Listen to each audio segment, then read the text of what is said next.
ये खबर KR मंगलम university द्वारा प्रस्तुत की गई है। पेट्रोल डीजल के बढ़ते दामों के बीच क्या दिल्ली को मिल गया नया सुपर ट्रांसपोर्ट? क्या सिर्फ 10 से 15 रुपए में अब राजधानी की सड़कों पर होगा सफर? और क्या हाइड्रोजन से चलने वाली ये नई बस आने वाले समय में पेट्रोल डीजल गाड़ियों की जरूरत को कम कर देगी? ये सवाल इसीलिए हैं क्योंकि दिल्ली की सड़कों पर 15 मई 2026 से एक ऐसी बस दौड़ने लगी है जो ना पेट्रोल से चलती है, ना डीजल से, ना ही धुआं छोड़ती है। जी हाँ, राजधानी दिल्ली में आज यानी कि 15 मई से हाइड्रोजन पावर्ड शटल बस सेवा शुरू हो गई है। तो चलिए जानते हैं पूरी जानकारी।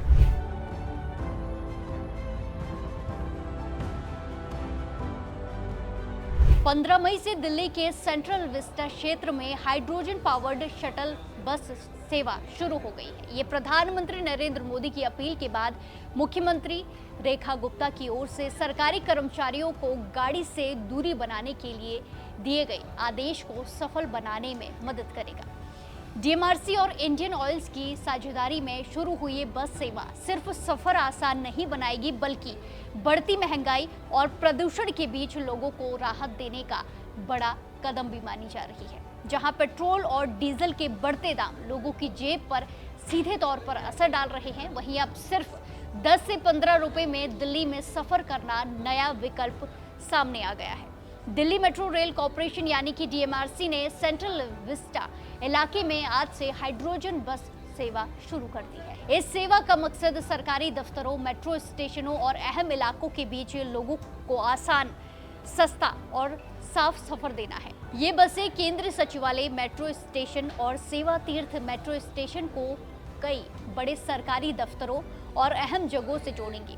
रूट में कर्तव्य भवन, विज्ञान भवन, निर्माण भवन, अकबर रोड, इसी के साथ साथ national stadium, national gallery of modern arts और इंडिया गेट जैसे इलाके शामिल हैं। सबसे खास बात यह है कि ये बस पूरी तरह हाइड्रोजन फ्यूल से चलेगी, यानी ना पेट्रोल, ना डीजल और ना ही धुएं का झंझट, बल्कि ये बस केमिकल रिएक्शन से उत्पन्न हुई बिजली से चलती है। दिल्ली जैसे शहर में जहां प्रदूषण, पॉल्यूशन लगातार बढ़ती चुनौती बना हुआ है, वहां इस तरह की ग्रीन बस को भविष्य का ट्रांसपोर्ट माना जा रहा है। सरकार लगातार लोगों को निजी गाड़ियों की बजाय पब्लिक ट्रांसपोर्ट इस्तेमाल करने के लिए प्रेरित कर रही है।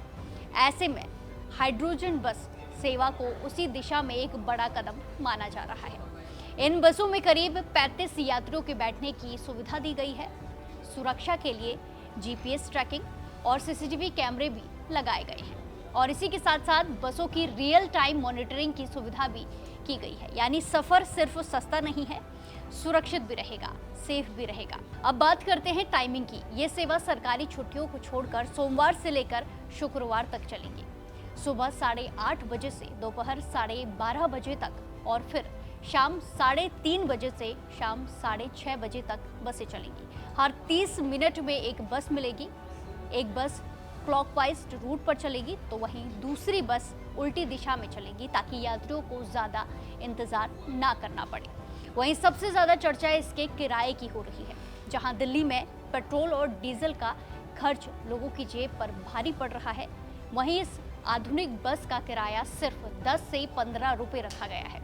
यानी नेशनल कॉमन मोबिलिटी कार्ड यानी कि NCMC कार्ड, UPI और कैश तीनों तरीकों से भुगतान कर सकते हैं। इस प्रोजेक्ट में इंडियन ऑयल्स ने DMRC को 2 आधुनिक हाइड्रोजन बसें दी हैं। वहीं बसों का संचालन और टिकटिंग DMRC संभालेगी, जबकि ड्राइवर और हाइड्रोजन फ्यूल की जिम्मेदारी इंडियन ऑयल की होगी। Chapter update. CNG से बेहतर कैसे? अब जानते हैं कि आखिर ये बसें CNG से बेहतर कैसे हैं। हाइड्रोजन से चलने वाली बसें पर्यावरण के लिए CNG से कई ज़्यादा बेहतर हैं, क्योंकि इनसे बिल्कुल भी प्रदूषण नहीं फैलता है। हालांकि बड़े स्तर पर शहरों में इनका इस्तेमाल करना अभी बहुत ज़्यादा व्यवहारिक नहीं है। हाइड्रोजन बसों के लिए इंफ्रास्ट्रक्चर की भारी ज़रूरत है। ईंधन की सप्लाई में जटिलता और इनके कम संचालन केंद्रों की वजह शहर की बसों के लिए फिलहाल CNG ही सबसे आसान समाधान है। दुनिया के कई बड़े देश अब पेट्रोल और डीजल से आगे निकलकर ग्रीन एनर्जी की तरफ बढ़ रहे हैं और भारत भी अब उसी दिशा में तेजी से कदम बढ़ा रहा है। दिल्ली में शुरू हुई है हाइड्रोजन बस सेवा सिर्फ एक बस नहीं बल्कि आने वाले समय की नई तस्वीर मानी जा रही है। अगर ये प्रोजेक्ट सफल रहता है तो आने वाले दिनों में दिल्ली की सड़कों पर और ज़्यादा हाइड्रोजन बसें देखने को मिल सकती है। यानी आने वाले वक्त में सफ़र सस्ता भी हो सकता है और प्रदूषण भी कम हो सकता है। तो क्या दिल्ली की ये हाइड्रोजन बस आने वाले समय में पब्लिक ट्रांसपोर्ट का नया चेहरा बनने वाली है? क्या पेट्रोल डीजल की बढ़ती कीमतों के बीच अब लोग ग्रीन ट्रांसपोर्ट की तरह तेजी से बढ़ने लगे हैं? और क्या आने वाले दिनों में पूरे देश में ऐसी बसें दौड़ती हुई नजर आएंगी? आपको क्या लगता है? कमेंट्स में ज़रूर बताएं और ऐसी ही देश और दुनिया की बाकी तमाम खबरों के लिए जुड़े रहिए दैनिक जागरण के साथ। नमस्कार।